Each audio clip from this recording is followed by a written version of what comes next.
Like movies that have big budgets that just don't pan out, whether in the theater, streaming, or with critics. These are the days of our lives. We're talking soap operas today. We're not talking Days of Our Lives necessarily or Guiding Light. We are talking General Hospital.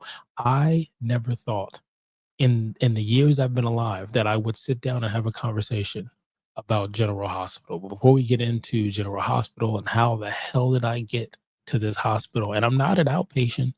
I'm just passing through. Hit the subscribe button, like, comment, and follow for more outpatient, inpatient. Oh my gosh, I'm so impatient to get to it. So with that being said, I'm gonna go into my highs and lows. I'm gonna rate this thing and we'll keep it moving. Now, this is gonna be a little different. The reason why it's gonna be different is General Hospital has a ridiculous amount of history, and I mean that respectfully, legendary type of status. It started in 1963.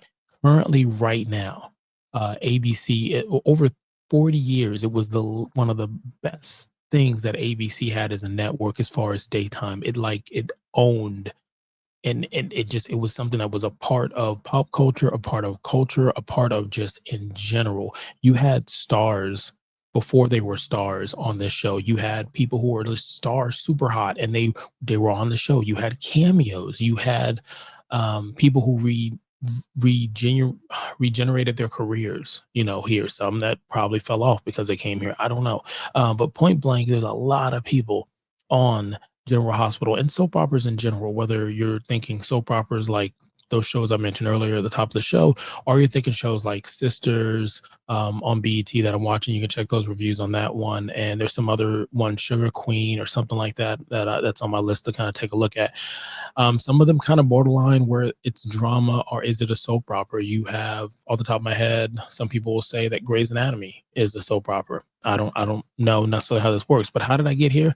I watched Tyler Perry's Sisters, and there were some glaring issues in that.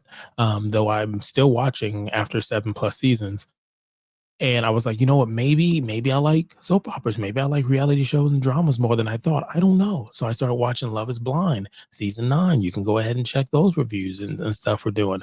And so I was like, you know what? Let me try one of the foundational pieces of soap operas. And then I'm like, this shit's still going. I didn't know. I thought it got canceled. I think some other ones got canceled, but this one didn't. And as a kid, a 90s kid, technically I'm an 80s baby, but you know what I mean, 90s kid, soap operas were big because they were just there. As a kid, it was always in the background. Like my mom would watch one, my dad would watch. My dad was more of a Dallas. My mom was more of a, I think, Guiding Light, Days of Our Lives. General Hospital was playing for sure. There was a time where my mom and dad had told me something, and I wanted to be a little smart ass. And so I think I said something like, they were like, we make the rules in this house. You don't tell us what to do in this house. And da da da da. And under my roof, typical stuff that you would hear, right? And then my witty comeback, and thank God that I'm alive today to tell this story. But I said something, I don't remember the deliverant, but my parents were just shocked. They were floored. I had said, this isn't your house. This is Monica's house. And everybody knows Alan gave it to her. And they laughed. They were still pissed at me, but they laughed in their own special way. So if you get the show, then you get the joke. What they say about this show is families, friends, enemies, and lovers experience life-changing events in the large upscale city of Port Charles, New York, which has a busy hospital, upscale hotel, cozy diner, and dangerous waterfronts frequented by the criminal underworld. I did not get that from my limited time. Is there a criminal underworld in this part of New York? I don't know.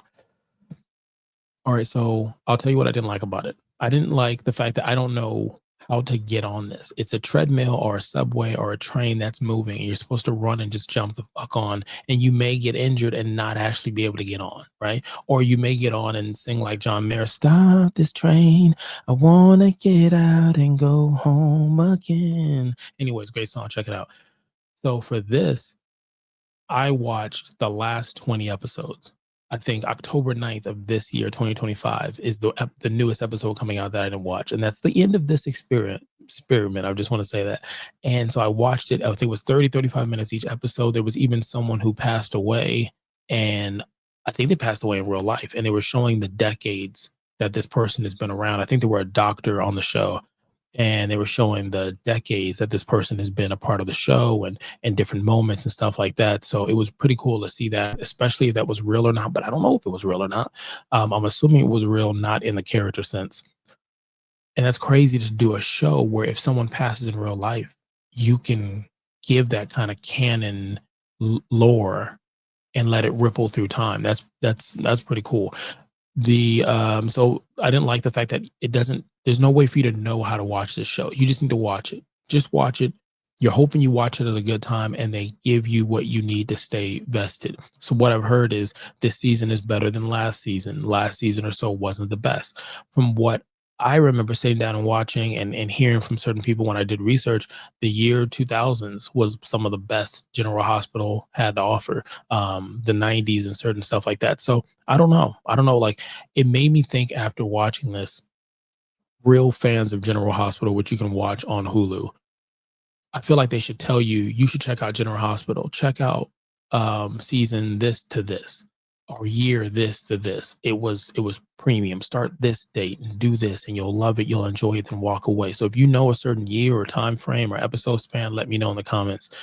But when it comes to like I said, that's the biggest gripe. It's 15, I think the number is 15,811 fucking episodes to this day. To this day, Sway.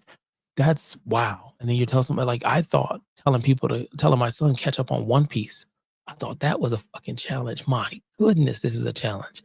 And some people have watched this show and never missed an episode and grown old to it. And this show has had grandchildren, not just the people that pop up on the show through the decades and the new fans, but it also other other soap operas and dramas. It's like they're their kids, respectfully. That's something. The good thing I saw from it was the acting was better.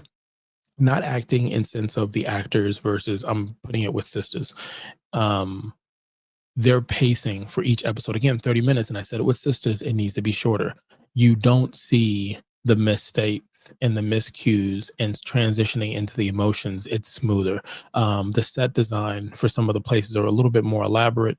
I think it's similar to Tyler Perry's studio here in Atlanta, which is also another way to find out where someone is from. Are they from Atlanta or Atlanta? It's a very telling difference of how somebody says that. I'm just saying.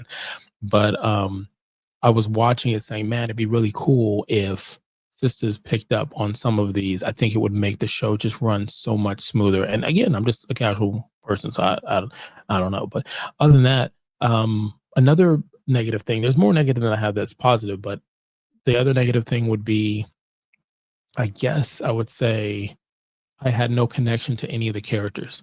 There's a guy, I can't remember what his name is, but I remember seeing him when I was in high school. And I was like, man, I know that guy. His name is Steve Burton. He plays Jason Morgan. I've seen him for fucking forever. I was like, oh, I know that guy. He felt familiar. And I was invested in this character and what was, kind of happening. But for a lot of them, I didn't know. And there's really no way to know it because when the show starts, there is no recap. You go into this Rolodex of who's on this season and then you go into whatever storylines that are already happening. So let's go ahead and let's rate this thing. Here we like to rate stuff from a 0 to a 5, with 5 being excellent, 0 being not so good. This show came out in 1963. It is iconic. It has won over 300 awards and has been nominated for over 800, decades worth of episodes. And they've changed the format. I think early on they were like 30-minute episodes and they went to an hour. I don't know. But I would rate this show average. I'm not going to say below average just because I don't know the characters and I wasn't connected to it. Again, I only watched 20 episodes, the last 20 episodes before getting into October, and I watched them all together with nothing else to really interrupt me and switch back and forth. So very cohesive, I guess, sample size to be able to get that and not have to worry about what day I missed. And that's the thing, like every day there's an episode. So you have to wait until the next day. And if you were, I'm assuming if you're doing content on it, I'm sure people are reviewing it. You're reviewing each episode. So yeah, General Hospital. Like I said, if there's another show that I should be watching that's a soap opera, let me know. I'm at this point, I'm in this. I'm looking at One Life to Live, Days of Our Lives, All My Children. I do remember that. The Young and the Restless, um, Dallas, and I know there was a reboot for Dallas. Yeah, there was a reboot for Dallas, and, I tried to watch it, I couldn't find it on any streaming services. That I was really interested in that one. Um, but but yeah, let me know in the comments, like, "Hey, look, check this out. Check this season out." I don't know. I try to watch MTV The Challenger or The Challenges, where it's like a reality show, kinda like Scavenger meets MTV VJ jock type stuff, and only the old episodes can be seen on this, then a season here, then a season here, and if I want the new one, I need cable again. I don't know, but you could have been anywhere in the world and you chose to be here. Until next time, lick a lick aloud.